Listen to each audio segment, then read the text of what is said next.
Hi. Official recaps here. The film begins by showing a beautiful and peaceful residential area, where a family who lives there appears to be an ideal family, happy and prosperous materially. The husband's name is Don, and his wife's name is Mona. They have 2 children named Allison and Andrew. With her domineering demeanor and insistence that everyone do as she says, Mona rules this family. Their husband and wife relationship is quite rigorous, and everything must be set up to Mona's specifications. The days they experience are hardly happy or close-knit as a healthy family ought to be. In fact, Mona is so overly insecure about her kids that she expects them to constantly come out on top, even if it means doing it the wrong way. Any type of disobedience or infraction will result in death, and they will suffer harsh punishment from her. Given that Mona frequently declines to make out with him, Don is genuinely pretty upset and unhappy about this circumstance. This is due to the fact that Mona has high expectations and precisely plans everything, including the time allotted for her to have a sexual encounter with Don. For the sake of maintaining harmony within his family, Don decides to be patient and accept the conditions of his life. Don is a manager at a sizable furniture store in their respective professional lives. Since Mona's parents contributed money to the construction of this shop, Mona is the legal owner of it. A woman named Dusty shows up for an interview at Don's shop when the store runs a recruitment for new employees one day. Don seems to have been drawn to Dusty from the start of their relationship. A man appeared to have just finished killing someone in the meanwhile. Then he views the Don's Furniture Shop television commercial that is now airing. It appears that this man and his crew have started to track Don and his wife's movements. While one of the gang members has been stalking Don to find out where he lives, Don continues to have dull days with his wife. Up until the day when he finally succeeds in escaping everything by having an affair with Dusty. Their relationship starts to grow and get more personal at this stage. This makes the romance between Don and Mona even less interesting. At first, Don has a pleasant time and manages to keep his relationship a secret from Mona. Up until the day Dusty breaks the terrible news to Don that she is pregnant his kid during a family gathering. Don is therefore completely shocked to learn about this, given that Dusty had previously used pregnancy-designating tablets. Don then visits Les and seeks his counsel over Dusty's pregnancy. Les offers to Don that he give Dusty some money in exchange for her silence and for her to depart Don's life, as most people would. Les thinks that ladies like Dusty are the kind of gold diggers that are prone to blackmailing powerful guys like Don. And it turns out that Dusty is a lover of the gangster Murphy, whom we previously saw, proving what Les indicated to be true. In other words, Murphy gives Dusty the assignment to seduce wealthy guys in order to steal a portion of their riches. However, it appears that Dusty truly likes her target this time. To cut a long tale short, Don takes Les' recommendation and gives Dusty $13,000. Don requests that she stop their relationship and promise never to run into him again. Dusty, however, declines because she feels like a whore being treated like one. Don is now extremely concerned that his error will cause his family to collapse, he will lose his children, and of course Mona will act out of control. Even worse, because Murphy needs more money than that, $13,000, the extortion continues. He then gives Dusty the go-ahead to ask Don for more money, and this time he requests a higher amount of $25,000 instead. The only issue is that Don has no money left and is unsure of what to do about Dusty, who is still threatening to blackmail him. Don ultimately decides to take the chance of telling his wife the truth and tell Mona all he has done because he has no other option. Unexpectedly, Mona appears a little more composed and responds differently than Mike had expected. Instead, she asks if Don still loves her, to which Don replies that he does and would go to any lengths to make things right with her and their kids. But it won't be so easy since Don still has to cope with his wife's fury and Mona starts mentioning all the things she's done and the possibilities her parents have given him. At this moment, Mona starts to show the darker side of herself by telling Don to kill Dusty so she can stop extorting money from Don.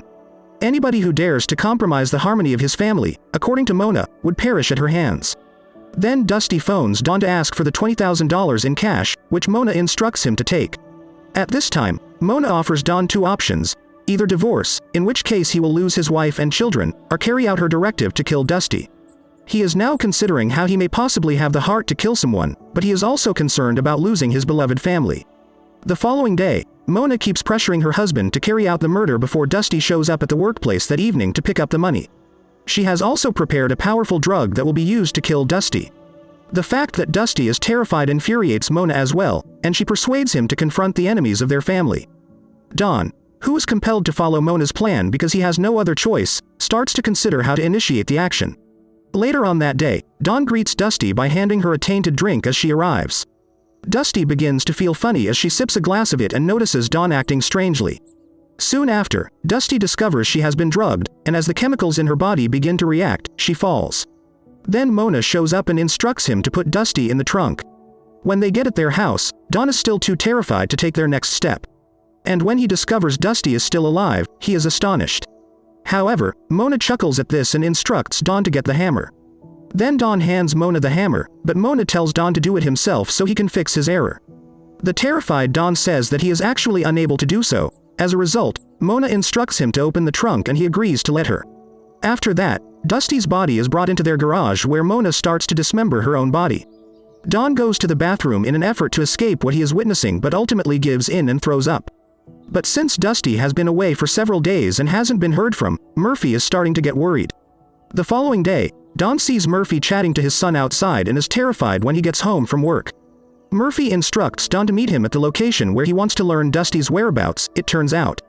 Murphy inquires about Dusty's whereabouts as soon as he encounters Don at a club. At this time, Don is still able to claim that he gave Dusty the cash and that he is unaware of Dusty's whereabouts. Dusty has brought the money, so Murphy pressures Don to give him $20,000 by tomorrow or he would hurt his wife and kids. After the meeting, Mona instructs Don to find Dusty once more and visit Dusty and the gangsters' home. At this time, Mona has a plan to deal with the gangsters during the night Don and Murphy will meet again in a club. As she arrives in front of the house, Mona proceeds to break into the gangsters' house, and no one is there since they are already in the club.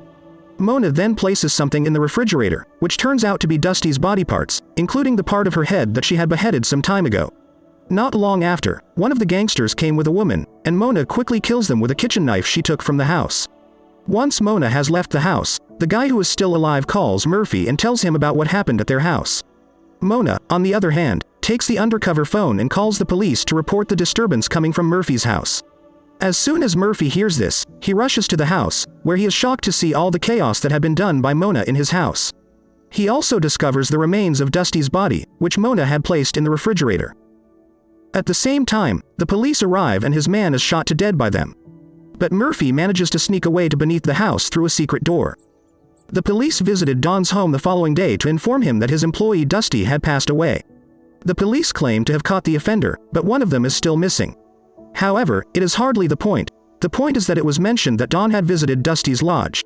Due to this, Don ultimately has no choice but to admit to having an affair with Dusty to the police. A neighbor's dog barges into their garage in the middle of their chat, which irritates Mona. They receive a strong warning from Mona about what will happen if the dog is discovered on her property once more. Don learns that the neighbor's dog has been slaughtered and put in the refrigerator when Andrew is having a birthday party.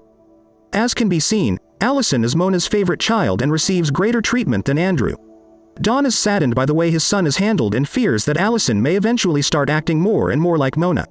He ultimately comes to the conclusion that it is time to put a stop to his wife's lunacy. He then turned off the power to the lamp in his garage to make an electrical short that would ignite a spark.